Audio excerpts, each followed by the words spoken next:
ನಮಸ್ಕಾರ ಸ್ನೇಹಿತರೆ, ಗುಜರಾತ್ ವಿರುದ್ಧ ಆರ್ಸಿಬಿ ಗೆದ್ದ ಬಳಿಕ ಅತ್ತರು ಫಾಫ್ ಡು ಪ್ಲೆಸಿಸ್ ನಂತರ ಕೊಹ್ಲಿ ಬಗ್ಗೆ ಹೇಳಿದ್ದನ್ನ ಕೇಳಿದರೆ ನೀವು ಕೂಡ ಸಲ್ಯೂಟ್ ಮಾಡ್ತೀರಾ.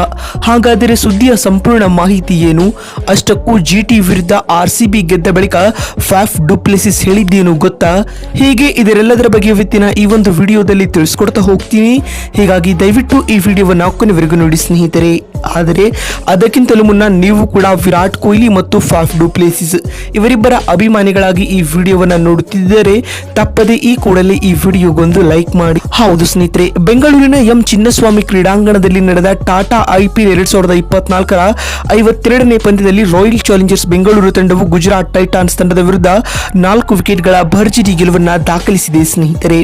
ಹೌದು, ಬೆಂಗಳೂರಿನ ಎಂ ಚಿನ್ನಸ್ವಾಮಿ ಕ್ರೀಡಾಂಗಣದಲ್ಲಿ ನಡೆದ ಈ ಒಂದು ಪಂದ್ಯದಲ್ಲಿ ಟಾಸ್ ಸೋತು ಮೊದಲು ಬ್ಯಾಟಿಂಗ್ ಮಾಡಿದ ಗುಜರಾತ್ ಟೈಟಾನ್ಸ್ ತಂಡವು 19.3 ಓವರ್ಗಳಲ್ಲಿ 147 ರನ್ ಬಾರಿಸಿ ಸರ್ವಪತನ ಕಂಡಿತು ಸ್ನೇಹಿತರೆ.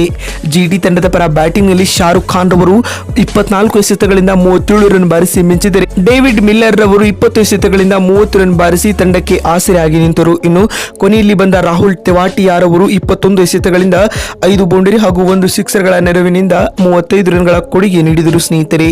ಇದರೊಂದಿಗೆ 148 ರನ್ಗಳ ಸುಲಭ ಗುರಿಯನ್ನು ಬೆನ್ನಟ್ಟಿದಂತ ಆರ್ಸಿಬಿ ತಂಡವು ಉತ್ತಮ ಆರಂಭವನ್ನ ಪಡೆದುಕೊಂಡಿತು.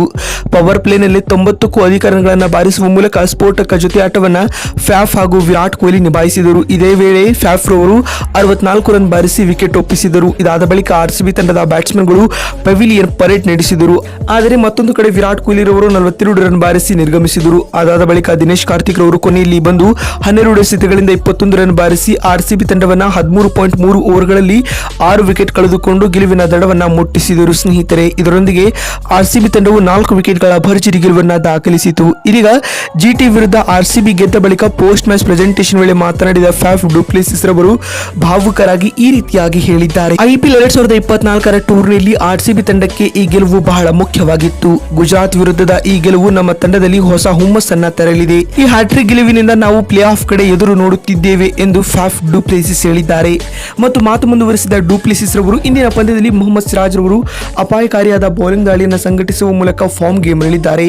ಇದು ತಂಡಕ್ಕೆ ಖುಷಿಯನ್ನ ತಂದುಕೊಡುತ್ತಿದೆ. ಅಲ್ಲದೆ ವಿರಾಟ್ ಕೊಹ್ಲಿ ಕೂಡ ಅಪಾಯಕಾರಿಯಾದ ಇನ್ನಿಂಗ್ಸ್ ಆಡಿದ್ದಾರೆ ಎಂದು ಹೇಳುವ ಮೂಲಕ ಕೊಹ್ಲಿ ಬಗ್ಗೆ ಒಳ್ಳೆಯ ಅಭಿಪ್ರಾಯವನ್ನ ಫಾಫ್ ಡು ಪ್ಲೆಸಿಸ್ ನೀಡಿದ್ದಾರೆ. ಮತ್ತು ಮಾತು ಮುಂದುವರೆಸಿದ ಅವರು, ನಾವು ಮುಂಬರುವ 3 ಪಂದ್ಯಗಳಲ್ಲಿ ಉತ್ತಮವಾದ ಆಟವನ್ನು ಆಡುವ ಮೂಲಕ ಭರ್ಜರಿಯಾದ ಗೆಲುವನ್ನು ದಾಖಲಿಸಿ ಪ್ಲೇ ಆಫ್ ಗೆ ಎಂಟ್ರಿ ನೀಡಲು ಎದುರು ನೋಡುತ್ತಿದ್ದೇವೆ ಎಂದು ಫಾಫ್ ಹೇಳಿದ್ದಾರೆ. ಮತ್ತು ಮಾತು ಮುಂದುವರೆಸಿದ ಡು ಪ್ಲೆಸಿಸ್ ರವರು, ಆರ್ಸಿಬಿ ತಂಡದ ಈ ಭರ್ಜರಿ ಗೆಲುವು ನನ್ನನ್ನು ಭಾವುಕರಾಗುವಂತೆ ಮಾಡುತ್ತಿದೆ ಎಂದು ಡು ಪ್ಲೆಸಿಸ್ ಹೇಳಿದ್ದಾರೆ. ಅಲ್ಲದೆ ಕೊನೆಯಲ್ಲಿ ಡಿಕೆ ರವರು ಉತ್ತಮವಾಗಿ ಮ್ಯಾಚ್ ಅನ್ನ ಫಿನಿಶ್ ಮಾಡಿದರು ಎಂದು ಫಾಫ್ ಡು ಪ್ಲೆಸಿಸ್ ಹೇಳಿದ್ದಾರೆ. ಸ್ನೇಹಿತರೆ, ನೋಡಿದ್ರಲ್ಲ ಬಂಧುಗಳೇ, ಗುಜರಾತ್ ವಿರುದ್ಧ ಆರ್ಸಿಬಿ ಗೆದ್ದ ಬಳಿಕ ಡು ಪ್ಲೆಸಿಸ್ ಹೇಳಿದ್ದೇನು ಅಂತ ತಿಳಿಸಿಕೊಡುವ ನಮ್ಮ ಈ ಪ್ರಯತ್ನ ನಿಮಗೆ ಇಷ್ಟವಾಗಿದ್ದಲ್ಲಿ ತಪ್ಪದೆ ಈ ಕೂಡಲೇ ಈ ವಿಡಿಯೋಗೊಂದು ಲೈಕ್ ಮಾಡಿ. ವಿಡಿಯೋವನ್ನ ಇಲ್ಲಿವರೆಗೂ ನೋಡಿದ್ದಕ್ಕಾಗಿ ಧನ್ಯವಾದಗಳು. ಮತ್ತೊಂದು ವಿಡಿಯೋದಲ್ಲಿ ಸಿಗ್ತೀನಿ. ಅಲ್ಲಿವರೆಗೂ ನಮಸ್ಕಾರ, ಧನ್ಯವಾದಗಳು ಸ್ನೇಹಿತರೆ.